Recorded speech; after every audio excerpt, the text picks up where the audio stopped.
president is removed humiliatingly from office for not having been straight about where he was born. Well, let's hope that's the case. Lord Christopher Monckton, thank you for the update. I want to get you back up soon. You're going down to the big globalist confab in Rio. Thank you so much. When is Rio, Lord Monckton?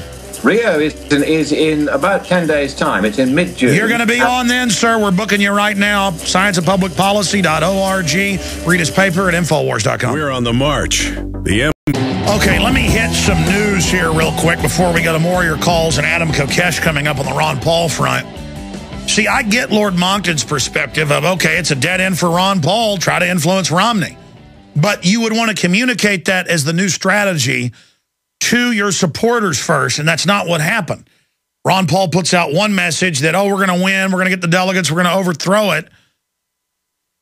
And then meanwhile, a month ago, hey, we're suspending campaigning. But that's not what we really mean. And then Rand Paul's on the show and acts like it's all over. People are like, Jones, don't say that's what they're saying. Again, it's delusional. And I'm just telling you how the listeners, how the supporters of Ron Paul and Rand Paul are going to take this. And it's incredibly negative. But again, they've done a great job with their votes, with what they've done. They're great men. I'm not saying they're bad guys, but if they're trying to merge the Republican Party, we need to let them know we don't like what's happening. Before I go back to your calls and then Adam Kokesh, I want to shift gears here. This story is up on the Drudge Report, drudgereport.com. It originates from Infowars.com. Green Police Miami Beach to make recycling compulsory, $2,500 fine. Now, they've already started this in Australia, England, and areas, and in New York.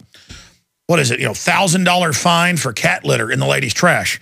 And they come and search your trash. And they get block captains who get part of the tickets. They're like meter maids. $2,000 a day fines for dust in your barn. I mean, this is meant to shut us down. The big factories, they're exempt. Animal ID, premises ID, all of this.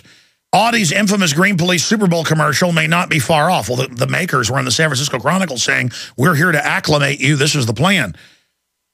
Miami Beach has passed an ordinance that makes recycling compulsory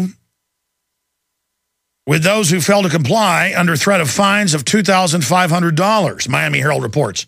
Now, it's just like all the other garbage we see. This is tyranny. This is not...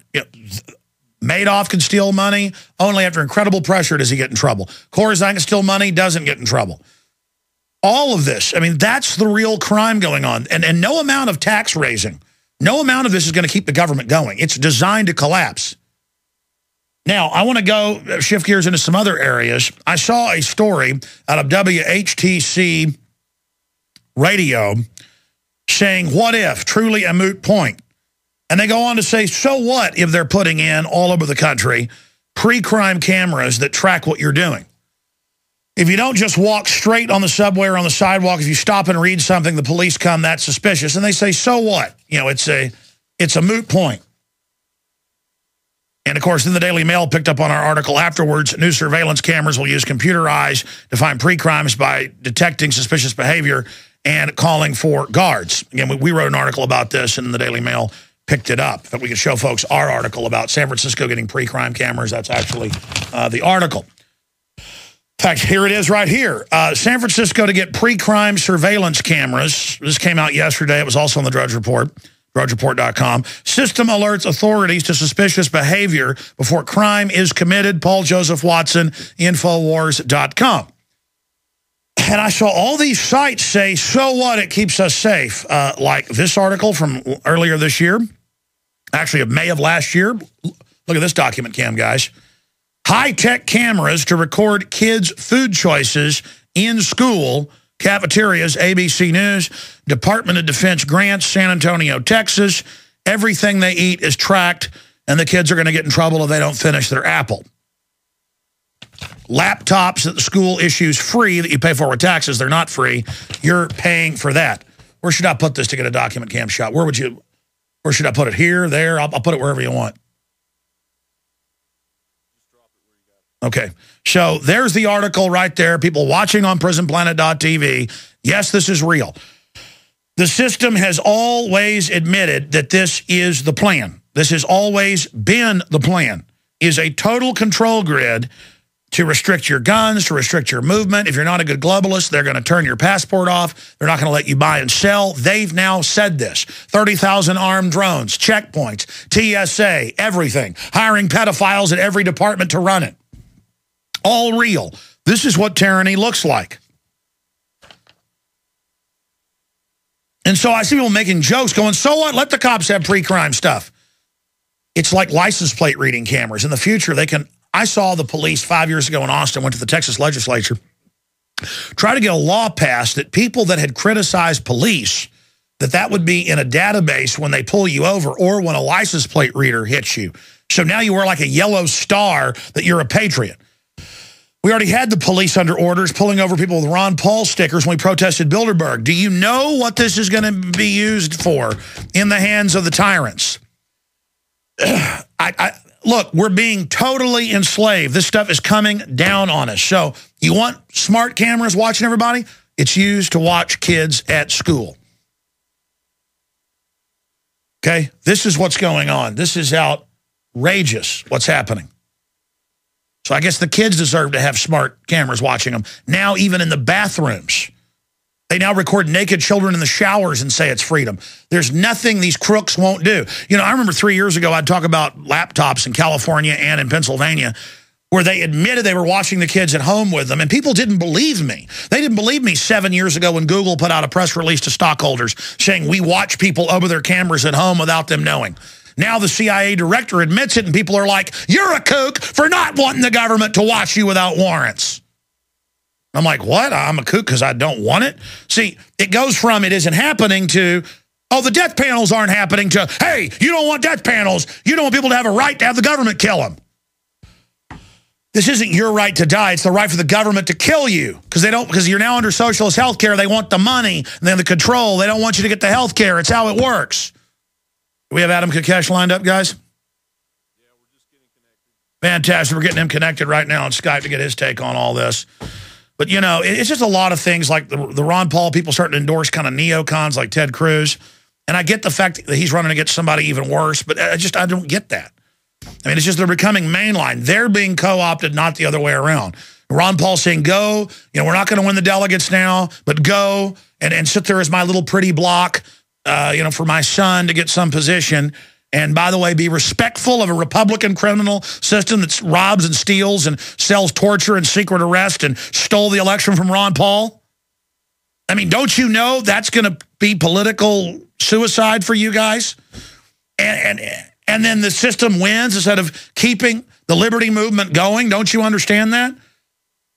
I got a bunch of callers we're going to try to get to you, but I wanted to get Adam Kokesh, who's, you know, had his own TV show, syndicated radio, been a huge Ron Paul supporter, Marine Corps, you know, veteran of Fallujah and other events over in Afghanistan, spoke out against it once he got home. He's been a huge Ron Paul supporter. He started freaking out a few weeks ago, and everybody said, are you going to talk about this? I said, I'm going to reserve judgment because I'm not sure yet, and I'm still not. But now I've gone from 17 years of supporting Ron Paul and appreciating the work and his voting record and saying he's something special, and so's Rand, to saying maybe they're more like mainline, you know, far-right politicians, kind of like a Senator DeMint. Do I hate him like Dianne Feinstein? Do I hate him like, you know, Chucky Schumer? No. Or, you know, somebody like Harry Reid? No. They you know, they're overall better than the others. But, wow. Then I get told if I go there, I need to be respectful in Tampa. You know, that's rubbing it in right there. That's rubbing it in right there. And so maybe we should get people like Cruz on who's running for Senate and you know, really, really grilling. Maybe he's rolled over and shown a new leaf to liberty. But Adam Kokesh, host of Adam versus the Man, you were out at Bilderberg with us. That was awesome. What is your overall take on this? Why have you gotten soured more and more towards the Paul system? I mean, is it that it looks like we're just taken for granted, and that now they've got the, you know, the sexier, cooler mainline rhinos, you know, with their pacemakers? I mean, what's going on here? Well, thanks, Alex, for the introduction. But I do kind of take issue with that characterization of souring on the Ron Paul movement, because it is a distinct sort of sub-movement of the broader levolution. Well, let me stop you. I'm not saying you're souring. I mean, liberty goes on. But the people made Ron Paul and Rand Paul, and I'm saying souring to what the upper echelon is doing. Well, that's not what people are souring to. People are really confused and frustrated now with what they're seeing out of Ron Paul Inc., out of the Ron Paul campaign, starting with the statement about 3 weeks ago from Jesse Benton, effectively conceding the race before it was, I don't know if you can say officially conceded now. And then saying they didn't concede it. Exactly. Political doublespeak. Right, and there was a lot of mixed messaging coming out of the Ron Paul campaign, and I want to not be a sycophant to Ron Paul and not be someone who doesn't question him. But I don't think that the failings of the Ron Paul campaign are a result of Ron himself necessarily selling out, possibly being taken advantage of, as you've been following, I'm sure, the travails of Jesse Benton and how many people that he managed to piss off in the grassroots. But there is a theory now, and I'm going to be testing this. I have some interviews coming up for my show about where Jesse Benton came from. And from what I know from reliable sources, he was actually sleeping and living with another woman when he first got picked up by the Ron Paul campaign in 2007, and then ended up marrying Ron Paul's granddaughter, Valerie Pyatt, and has worked his way into the organization since then. Clearly, at very least, getting overpaid and overtrusted with authority that he doesn't deserve, well in over his head, pretty incompetent as a campaign manager. But well, I have to say, I've had high-level people in the campaign off record tell me that. And I mean, the most senior people just say they do not know what they're doing. And I think we should give them the benefit of the doubt and say, for now, that's what's happening. I mean, to be clear here, you're saying you take issue with the souring point. I meant souring with, yes, what the echelon, what the leadership of Campaign for Liberty, Ron Paul, Inc. was doing. We here, as original supporters, myself 17 years, we have a right to say, hey, suddenly don't have the delegates contest. Suddenly Mitt Romney's great. I mean, Mitt Romney has got a pretty bad record. And Paul, but to stick with what's happening with Ron, because Ron is the center of this. He is the center of the movement. He is the one who commands the organization of Ron Paul Inc., Campaign for Liberty, his presidential campaign, the Liberty PAC, various other organizations that are all a part of this that have gotten Jesse Benton over $500,000 in the last year in salary and various kickbacks. But Trygve Olsen was involved with all of the color revolutions, has been a long-time interventionist, and was the adult in the room that Mitch McConnell sent to help run the Kentucky race for Rand Paul that Jesse Benton managed and takes after the Republicans tried to shoot Rand down. Right. And Trygve Olsen is now a consultant for the presidential campaign, whose consulting firm has gotten over $200,000 from them. But what Rand Paul represents is not what Ron Paul represents. And I think most of us have always known this, and he's been kind of open about it. And people have had the same delusional thinking that they have about Ron Paul applied to him. And I don't mean to say that it's delusional to admire Ron Paul for all that he's accomplished, for the millions of hearts and minds